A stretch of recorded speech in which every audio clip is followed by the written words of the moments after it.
बिस्मिल्लाहिर्रहमानिर्रहीम। DZA official के नाजरीन को अस्सलाम वालेकुम। आज की इस वीडियो में हम सरकार की मोहर नबूवत का जिक्र करेंगे और सरकार की आमद से बुतों और शैतान के जो वाक़यात थे वो बयान करेंगे और सरकार का हुस्न जमाल बताएंगे। रिवायत है कि जब आप सल्लल्लाहु अलैहि वसल्लम दुनिया में तशरीफ लाए तो एक यहूदी आलिम जो मक्का में रहता था उसने पूछा, क्या तुम्हारे यहाँ आज कोई बच्चा पैदा हुआ है? तो लोगों ने कहा, हमें तो मालूम नहीं। तो यहूदी कहने लगा, मैं जो कहता हूँ वो अच्छी तरह सुन लो। आज इस उम्मत का आखिरी नबी दुनिया में आ चुका है और उसके कंधों के पास बतौर अलामत के एक मोर है जिसमें बहुत ज्यादा बाल होंगे। लोग उसकी बात से बड़े हैरान हुए, वापस घरों को लौटे और अपने घर वालों से पूछा तो उनको मालूम था कि हाँ, आज अब्दुल्ला अलैहिस्सलाम के यहाँ बेटा हुआ है। अब ये कुरैशी फिर उस यहूदी से मिले जो पहले ही बच्चे को देखने के लिए बेकरार था। तो कुरैश वाले उसको लेकर जनाब अब्दुल्ला के यहाँ पहुंचे और यहूदी ने हजरत आमिना सलामुल्लाह अलैहा से बच्चा मंगवाया। हजरत आमिना ने बच्चे को कपड़े से बाहर निकाला। उन लोगों ने आपकी कमर देखी और यहूदी को जैसे ही कमर पर मोहर नबूवत नजर आई वो फौरन गम और हैबत की वजह से बेहोश होकर गिर पड़ा। जब कुछ होश आया तो लोगों ने उससे पूछा कि तुझे क्या हो गया था? कहा, आज हम बनी इसराइल से नबूवत का हमेशा हमेशा के लिए खात्मा हो गया। आप सल्लल्लाहु अलैहि वसल्लम की आमद के वाक़यात कुछ यूं हैं कि जब हजरत ईसा अलैहिस्सलाम दुनिया में आए थे तो दुनिया के तमाम बुत मुंह के बल गिर गए थे और जब हजूर अकरम सल्लल्लाहु अलैहि वसल्लम अपनी वालिदा के शिकम अतहर में आए तब भी तमाम बुत गिरे थे और जब आप दुनिया में तशरीफ ला चुके तब भी तमाम बुत गिर गए थे। हजरत अब्दुल मुत्तलिब से रिवायत है कि मैं काबा में था, अचानक मैंने देखा कि काबा के बुत अपनी जगहों से गिर पड़े और सजदा किसी हालत में जमीन पर औंधे हो गए। साथ ही मैंने काबा की दीवार में से एक आने वाली आवाज सुनी कि खुदा के वो महबूब पैदा हो गए हैं जिनके हाथों गैरुल्लाह के माबूद हलाक होंगे और वो महबूब मक्का को बुतों की परस्तिश से पाक कर देंगे और वो लोगों को एक उस खुदा की इबादत का हुक्म देंगे जो सब कुछ जानने वाला है।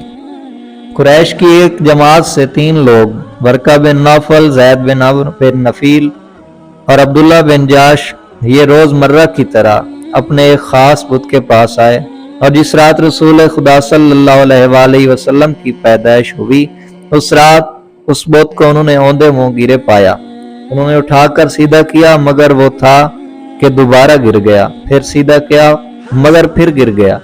इस पर सबको तवज्जुब हुआ और कुछ लोगों ने अशार पढ़े जिनमें बुत से इसकी खास वजह पूछी गई तो बुत के अंदर से आवाज आई, एक ऐसा बच्चा दुनिया में आया है जिसके नूर से तमाम मशरिक व मगरिब के इलाके रोशन हो गए। और जब आप सल्लल्लाहु अलैहि वसल्लम दुनिया में आए तो उस रात काबा में ज़लज़ला आया जो 3 दिन 3 रात तक रहा और ये लर्जिश रही जिसको कुरैश ने भी देखा। ये इस बात की अलामत थी कि अब खुदा का घर खुदा के लिए खाली होने का वक्त आ गया है और उनसे पाक होने का यही वक्त है। इसी तरह आपकी आमद पर दुनिया की अजीम ममलिकत फारिस यानी ईरान के बादशाह के जबरदस्त मजबूत महल के अंदर शिगाफ पड़ गए और वो ज़लज़ले की जद में आ गया और उसके 14 सतून गिर गए। इसी तरह उस मुल्क में जो आग के अलाव बतौर महबूब के जलते रहे थे वो तमाम यकलख्त फौरन बुझ गए। अलगर्ज ये दिन तमाम दुनिया के माबूदान बातिला के लिए आखिरी चैलेंज था और फिर खास तौर पर ईरान में ज्यादा अलामतें ज़हूर पजीर हुई जैसे कि बयान में गुजर चुकी हैं। उन्हीं में से एक ये भी थी कि उस दिन फारिस के चश्मों से पानी सूख गया और ईरान फारिस में इन निशानियों की वजह यह थी कि उनको आने वाले अजाब से डराया गया था क्योंकि मुस्तकबिल में ईरान के बादशाह ने हजूर सल्लल्लाहु अलैहि वसल्लम का खत मुबारक फाड़ना था और उसके बाद उसकी सल्तनत का पारा पारा होना था जिसको तमाम दुनिया ने देखा और अब से ही उसकी अलामतें जाहिर हो रही थीं। ताहम अभी जो बादशाह था वो नौशेरवां था और उसके बाद परवेज ने आप सल्लल्लाहु अलैहि वसल्लम का अहद नबूवत पाया और नाफरमानी की जिसकी वजह से वो तबाह बर्बाद हुआ। बताया गया है कि शैतान अपनी पूरी जिंदगी में सिर्फ 4 मरतबा निहायत मुसीबत और गम अंदों से चीखा है। पहली मरतबा जब अल्लाह ने उसको अपनी बारगाह से दफा किया उस वक्त, दूसरी दफा वो तब चीखा जब उसको आसमान से जमीन पर उतारा गया, तीसरी मरतबा तब उसने गम और मुसीबत से चीखो पुकार और आहो वावेला किया जब हजूर सल्लल्लाहु अलैहि वसल्लम दुनिया में तशरीफ लाए, और चौथी मरतबा तब चीखा जब आप पर सूरत फातिहा नाजिल हुई।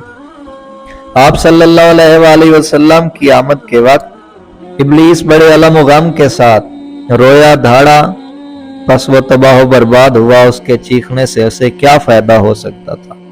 आप सल्लल्लाहु अलैहि वसल्लम तशरीफ लाए तो शैतान ने सितारों को गिरते देखा, तो उसने अपने लश्कर से कहा, इस रात कोई ऐसा बच्चा दुनिया में आया है जो हमारी मेहनतों पर पानी फेर देगा। जब शैतानों को आसमानों पर जाने से रोक दिया गया और उन्हें मार मार कर वहां से दफा कर दिया गया, तो शैतानों ने आकर इब्लीस से माजरा जिक्र किया। तो इब्लीस ने कहा, मालूम होता है आज दुनिया में कोई खास वाकया पेश आया है। फिर इब्लीस ने शैतानों को हुक्म दिया कि जमीन के तमाम इलाकों से थोड़ी थोड़ी मिट्टी को उठा कर लो। फिर इब्लीस हर मट्टी सूंघता रहा, हत्ता कि उसने तहामा यानी मक्का सरजमीन की मट्टी सूंघी तो फौरन पूछा, ये कहाँ की मट्टी है? कहा गया तहामा की, तो बोला यहाँ कोई नई बात हुई है। पादरियों और राहिबों को भी यहाँ हजूर सल्लल्लाहु अलैहि वसल्लम की आमद की खबर। चुनाचे हजरत सल्लल्लाहु अलैहि वसल्लम की आमद के वक्त 7-8 साल का लड़का था और होशो हवा से था। रावी कहता है, मैंने उस जमाने में यसरब से एक सुबह को किसी यहूदी को देखा कि वो ऊंचे टीले पर चढ़कर चीख चीख कर यहूदियों को पुकार रहा है, जिससे यहूदी लोग उसके गिर्द जमा हो गए और पूछा, तुझे क्या हुआ? कहने लगा, अहमद का सितारा तुलू हो गया है और उसके साथ साथ वो आज रात आ गए हैं। क्योंकि बाज कदीम कुतब में रसूलुल्लाह सल्लल्लाहु अलैहि वसल्लम की आमद की रात उस सितारे के तुलू बतौर अलामत के दर्ज थी।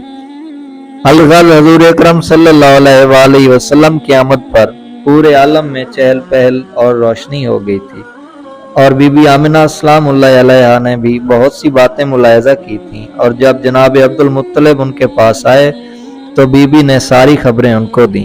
फिर जनाब अब्दुल मुत्तलिब आपको गोद में ले जाकर काबा मुकद्दस में बैठ गए और अल्लाह से दुआ की और उसका शुक्र बजा लाए और वापस आकर मुकद्दस गोद के हवाले कर दिया। हजूर सल्लल्लाहु अलैहि वसल्लम हुस्न जमाल में बेमिसाल थे। ना ज्यादा दराज कद थे, ना ही कद छोटा था, बल्कि मयाना कद में थे, और रंग में बहुत ही ज्यादा सफेद न थे, ना बिल्कुल सांवली रंगत के थे, बल्कि 14वीं रात के चांद से ज्यादा रोशन नूर और मुलाहत और मुलायमत वाले थे। और हजूर अकबर सल्लल्लाहु अलैहि वसल्लम के बाल मुबारक ना बिल्कुल सीधे थे, ना बिल्कुल घने पेशदार, बल्कि हल्के से घुंघरी आले थे कि जब हजरत अली रसूल खुदा सल्लल्लाहु अलैहि वसल्लम का हुलिया बयान फरमाते तो यूं बयान करते, हजूर अकबर सल्लल्लाहु अलैहि वसल्लम न ज्यादा तवील कामत थे और ना पस्ता कामत, बल्कि मयाना कामत थी। और हजूर अकरम सल्लल्लाहु अलैहि वसल्लम के बाल ना बिल्कुल पेशदार थे, ना बिल्कुल सीधे, बल्कि कुछ कुछ घुंघरी आले थे। और आप फरबा जिस्म ना थे, और ना ही आपका चेहरा बिल्कुल गोल था, बल्कि कुछ गोल था जिसको किताबी चेहरा कहते हैं, और आपका रंग सफेद माइल सुर्खी था, और आपकी आंखों की स्याही निहायत स्याह और सफेदी निहायत सफेद थी, और पलकें दराज थीं। बदन के जोड़ों की जगह यानी पुट्ठे पर गोश्त थे, और दोनों शानों के दरमियान जगह पर भी गोश्त था। और आपके बदन मुबारक पर जायद बाल बिल्कुल न थे, बल्कि सीना पर भी ऊपर से नाव तक सिर्फ बालों की एक बारीक सी लकीर थी, और आपके दस्तों पा पर गोश्त था। जब आप चलते तो कदमों को कुव्वत से उठाते, ऐसा लगता गोया नशेब में उतर रहे हैं। जब आप किसी की तरफ मुतवज्जा होते तो पूरे हसीन सरापा के साथ मुतवज्जे होते, यानी मुतकब्बिरों की तरह बेरुखी का अंदाज ना होता। आपके शानों के दरमियान मोहर नबूवत थी, आप खातमुन नबीयीन थे। उम्मीद है आपको हमारी वीडियो पसंद आई होगी। अगर हमारी वीडियो पसंद आई है तो लाइक कमेंट कर दें और मज़ीद ऐसी वीडियोस के लिए हमारे साथ जुड़े रहने के लिए चैनल को सब्सक्राइब कर दें ताकि ऐसी मज़ीद वीडियोस आप तक बर वक्त पहुँचती रहें।